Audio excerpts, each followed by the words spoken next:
பாபாஜிக்கு என்றுமே வெற்றி. திலாவர் உங்களை சந்திக்கணும்னு ரொம்ப ஆசைப்படுறான். ஆனா அவமானத்தால உள்ள வரவே வைக்கப்படுறான்.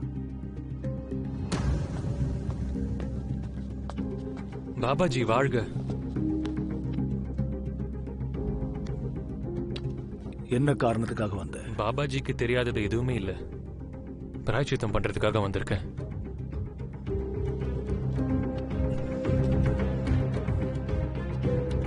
நடந்த அநியாயங்கள் எல்லாம் ஒண்ணு விடாம கேள்விப்பட்டேன்.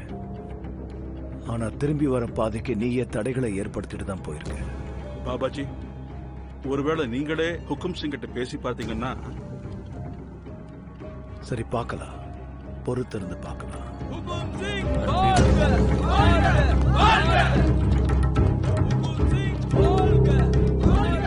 அவங்க தம்பி மாதிரி தானே, மனசார மன்னிப்பு வேற கேட்கறான். திரும்ப வரணும்னு ஆசைப்படுறான்.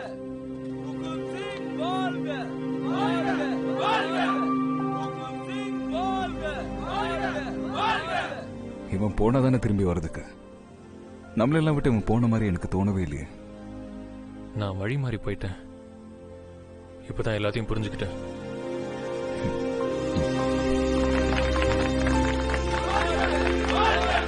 நீங்க பண்ணது பெரிய தப்புன்னு தோணுது மாமா.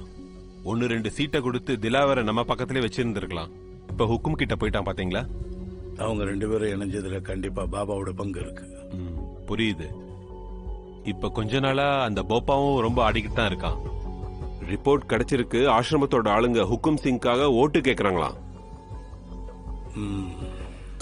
முக்கியமான சேவகர்கள் அனைவரையும் வரவேற்கிறேன். ஒரே உருவம் மகா சொரூபம். பாபாஜிக்கே என்றும் வெற்றி. பாபாஜிக்கு என்றும் வெற்றி. பாபாஜி, நம்ம எந்த பக்கம் இருக்கோம்னு ஒண்ணுமே புரியல. சில சமயம் மேடைகள்ல சுந்தர்லால் இருக்காரு, சில சமயம் ஹுக்கும் சிங் உங்க கூட இருக்காரு. நாட்டு மக்கள் எல்லாருமே ரொம்ப குழம்பி போயிருக்காங்க பாபாஜி. பாபாஜி, நிலைமை இந்த மாதிரி போயிட்டு இருந்துச்சுன்னா நாம போட்டிருக்கிற கணக்கு தலைகீழா மாறிடும். பாபாஜி, நான் அதிகமா பேசியிருந்தா என்ன மன்னிச்சிருங்க பாபாஜி. பாபாஜி, விஷயம் என்னங்கிறது தெளிவா சொல்லிருங்க. சுந்தர்லாலா இல்ல ஹுக்கும் சிங்கா? நீங்க பாருங்க, நீங்க எல்லாரும் பாபாஜி மேல மரியாதை வச்சிருக்கீங்க. எல்லா பக்தர்களோடையும் தொடர்புல இருக்கீங்க. பாபாஜியோட செய்திகளை எப்பவும் பக்தியோடையும் நேர்மையாவும் நீங்க பக்தர்கள் கிட்ட கொண்டு போய் சேர்க்கிறீங்க. இப்ப பாபாஜியோட விருப்பம் என்னன்னா இந்த விஷயத்துல உங்க கருத்தை தெரிஞ்சுக்கிறது தான். அதுக்கான எந்த அவசியமும் இல்லை. நம்ம பாபாஜிக்கு எல்லார் மனசும் தெரியும். பாபாஜி என்ன முடிவெடுக்கிறாரோ அதை நாங்க எல்லாருமே கண்டிப்பா பின்பற்றுவோம். அன்பே உலகம். நீங்க எல்லாரும் கவலைப்படுறதுக்கான எந்த அவசியமும் இல்லை. ஆஷ்ரம் அரசியல்ல இன்னைக்கு நேரடியா களம் இறங்காது. ஆனா சமுதாயத்துல எல்லாமே ஒழுங்கா இருக்கணும். அது கண்டிப்பா நம்மளோட பொறுப்பு. அதனாலதான் இந்த அரசியல்லையே நாம கொஞ்சம் கவனம் செலுத்த வேண்டி இருக்கு. நான் எல்லா கட்சியும் பார்த்துக்கிட்டு தான் இருக்கேன். சரியான நேரம் வரும்போது உங்களுக்கு செய்தி வந்து சேரும். பாபாஜிக்கு வெற்றி. பாபாஜிக்கு வெற்றி. பாபாஜிக்கு வெற்றி.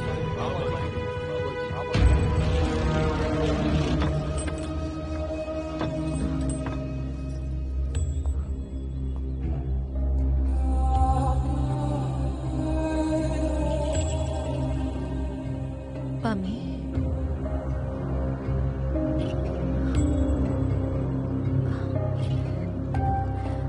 நீ இங்க வந்து உட்கார்ந்துட்டு இருக்கியா?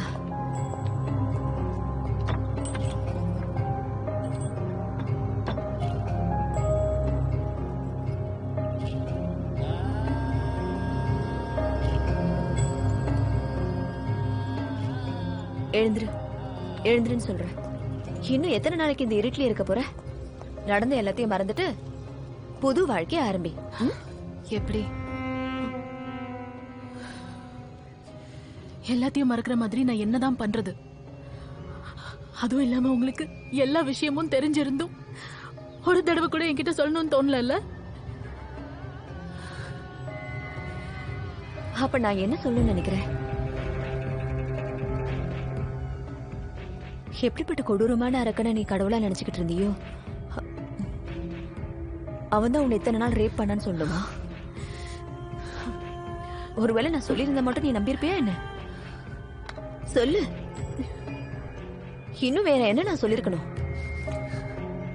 அவன் கடவுள் மாதிரி நடிக்கிறான். இந்த பரதேசி மத்தவங்களுக்கு சேவை செய்யறோங்கிற பேர்ல ஏமாத்துறான்னு சொல்லுமா? உனக்கு இங்க என்ன நடந்துச்சோ இங்க இருக்கிற எல்லாருக்கும் அதேதான் நடந்துச்சு. எனக்கும் அந்த கொடுமை நடந்துச்சு. உன் அண்ணனுடைய வாழ்க்கையை முடிச்சுட்டான். அண்ணனுக்கு அவன் என்ன பண்ணா? சொல்ல போறீங்களா இல்லையா? இப்போ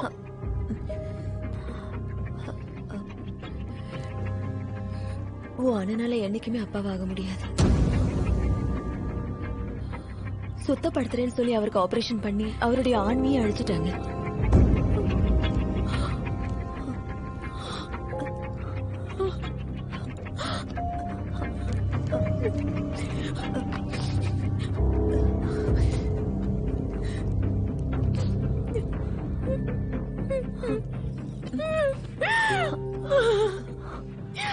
நான் எவ்வளவு பெரிய தப்பு பண்ணிட்டேன் அண்ணே.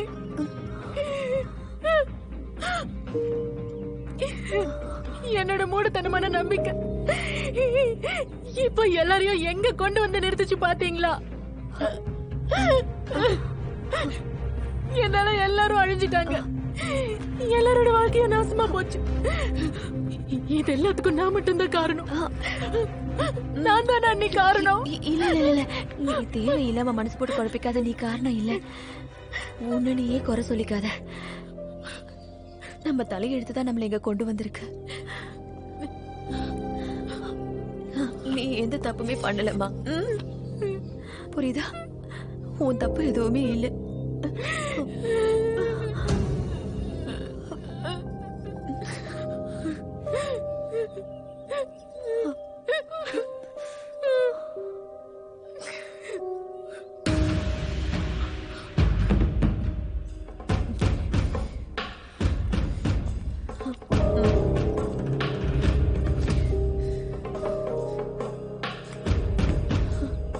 என்னாச்சு?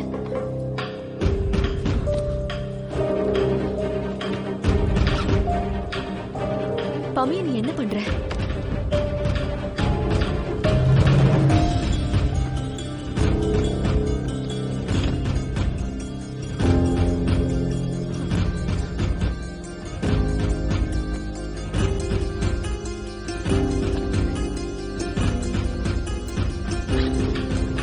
பமி, பமி, நீ என்ன பண்ற?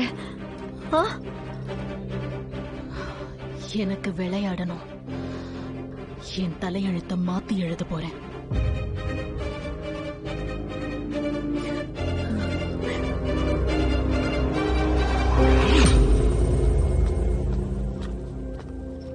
இருங்க, நீங்க வெளியே போறதுக்கு அனுமதி இல்ல.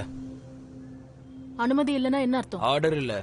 சரி, முதல்ல நான் சொல்றது செய். எனக்கு வார்டன் மேடம் பார்த்தாகணும். சரிங்க, போங்க.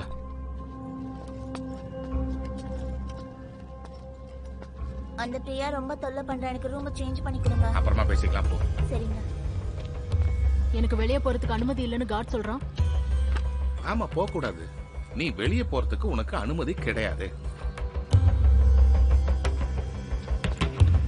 அப்படின்னா நான் எப்படி பிராக்டிஸ் பண்றது? எனக்கு நேஷனல்ஸ் இருக்கு. இத பாரு, நேஷனலோ இன்டர்நேஷனலோ எதை செய்யறதா இருந்தாலும் இங்கேயே செய், ஒரு ரூம்ல. நீங்க புரிஞ்சுதான் இப்படி பேசுறீங்களா? இத பாரு பம்மி, நீ எனக்கு அறிவுரெல்லாம் சொல்ல வேண்டாம். உனக்கு புரிஞ்சுதா? உள்ள போ.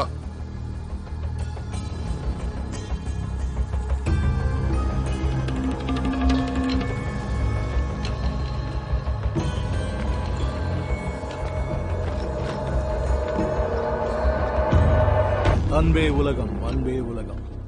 நண்பர்களே, நம்முடைய பாபாஜியின் உடல்நிலை கொஞ்சம் சரியில்லை.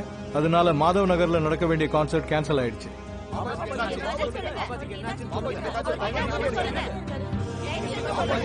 பொறுமையா இருங்க. நீங்க பாருங்க, அடுத்த டேட் எப்போன்னு முடிவு பண்ணிட்டு உங்களுக்கு தெரிவிக்கிறோம். இன்றைய முக்கிய செய்திகள். முதலமைச்சருடன் இந்த நிகழ்ச்சி நடப்பதாக இருந்தது. தென்காசிங்குடன் நடக்கவிருந்த நிகழ்ச்சி தான் இது. இது இந்த நாட்டோட 28வது நிகழ்ச்சியாக இருந்தது. ஆனா இப்ப திடீர்னு ரத்தாயிடுச்சு.